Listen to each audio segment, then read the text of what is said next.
wanaag male Xuseen oo adduun la isku waala waligaaba ururiyo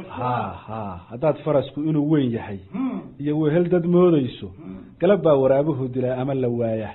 Yusuf dadku ma wada gaboobin sideena xoogaa hadii ay dhalinyara jirta odaguna maruu xagga jacaylka inuu ugu yar celinayna ila bahasha ma midun dad waaweyn loogu talagalay bal hadda yaraha xoogaa waxaynu u yar milicsanaynaa dhinaca inagu jacayl oran karmayno oo daweynu yar hadeerto berigeeni lama soo qaadqaadi jirine waxa la oran jiray guur iyo gabadh buu doonayo waxaan jecelahay odaygu beri baa igu maqaalaa inuu inan hadii dhigiisa ahayd oo inaabtidii ahayd oo aad u yar aad uga helay oo u yar doonay dabadeedna markii la arkay odaygu inuu meelu ka soo noqdo aanu joogin ayaa shuruudihii gabadha lagu siinayay lagu yar adkeeyey oo nimanka abtiyaashii dadku dhaqan buu lahaayo intii hooyadeed laga bixiyay oo adkeento mooyaane iyo haddii eebeydankeeda leeyahay qorayga aabaha adoo ku soo dara mooyaane shuruudo adag oo lagu eegayo ama insurance ah oo lagu baarayo in ninka ay ka dhab tahay arinku baa la samayn jiray wardhagoodka waxaan ku hayaa in odayga lagu yidhi faraska abtiga ee magaca leh adoo keena mooyaane inaan adnaayaa oran bay intaa naga tahay bal markaa doonitaankii faraska iyo abtigiisii uu u tegey iyo haddii eebe idankeeda leeyahay wagan xidhe iyo waxa la odhan jiray adaa ii sixi doona bal hadda arrinkaana yar taabo halkaa dee bulsho badan baa kuwa caynkaasi aada u dhegaysanaye kusoo dhawow horta calow waa jirtayoo jacaylku kama madhnayn waa kii lahaa shaalkii magaalada qoftii aad sharafka moodaysay shooqeed qalbigu way ruxmay hay saxiixina qaar baa ku yidhi yar dabcayna yar baajiyaano ay meesha yar nacsiyaanoo si kale wax ugu dhigaan markaasuu leeyahay shooqeed qalbigu way ruxmay hay saxiixina hay celinina meel baa ku socdaa waa nin meel u cadday meele ka madow markaa gabadha markii uu doonay waxaa la odhan jiray cawo dhooble dhulbahantoo reer hagara bay ahayd dabadeedna yarad fiican buu geeyey markuu yaradkii geeyey baa la yidhi odaygii inanta dhalay ee dhooble uu yihi faraska abtigaayo wagan xile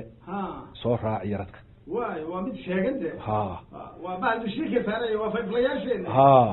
reerkaa abtigii yahayna oo isla uun dhulbahanto ah laakiin iyagu jilib kale ah oo bahararsamo ah iyo reerkan unanta ka doonayaana waa col goobo aada u badan baa dhex maray oo diilimbaas goobta la yihahda u dambeysay laba reer oo colana dee si faras loogu kala qaada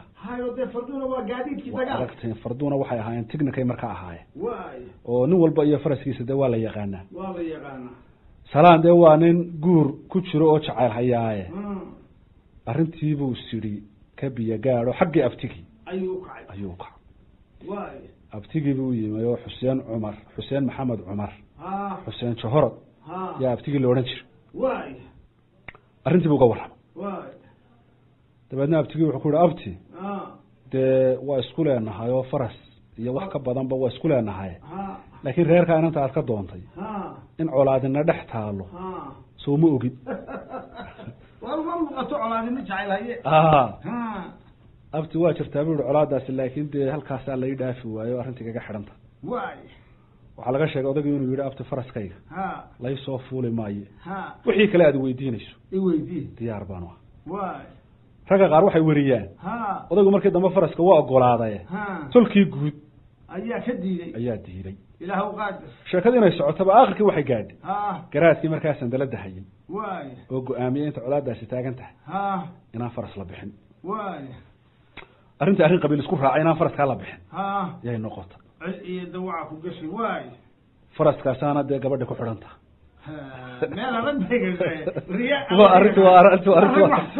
arrintu waa adag tahay labadii dhinacba waa ka adag tahay dabadeetana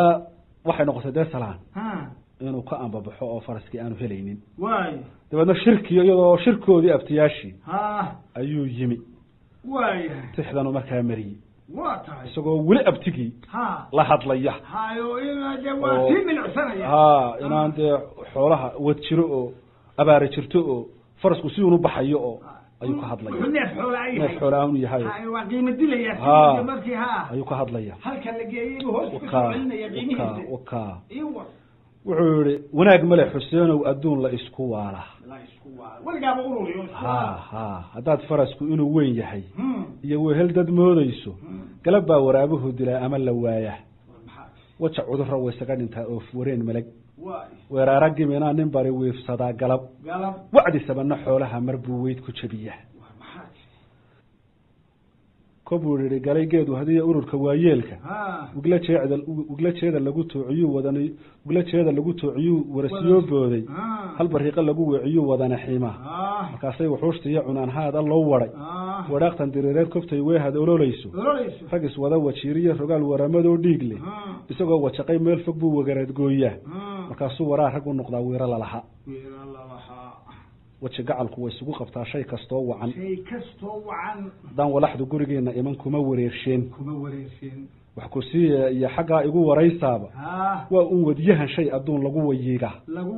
وسوات كيا كل بواري ما يأبتو ورث الله يرحب وعيش شيئان وضياش تاريخ دورية اسلق قلب نبض إن قيلة صور دعضي طبعا فرده يو هل كان دو حدا شو قد على يرده كويها عضي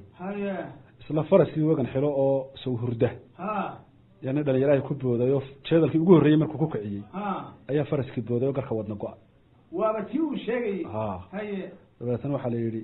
faraskii wagan xilo halkaas meedkiisa yaala salaam baa leeyahay salaam oo faraskii wada waadhayo war ma awaari anigu yeeday waataynu kala sad qaadnay anigu iska waxyaabaha dhacuubada waayaha adduunku baan ka waramayay salaam waa soo noqday dabeetana nin la oran jiray jaamac liibaan oo ay fal guud ahaayeen ayuu faras loo oran jiray tima yare oo jara ku daaqa oo aad loo ilaaliyo oo sheegan ka kaxaysto faraska suugay sidaas arooskiisii iyo hawshiisii ku dhamaatay ku hagaagtay hadii beediya laba gabay aan dhaafo kale bada buuga ku wada qorayo laga helaya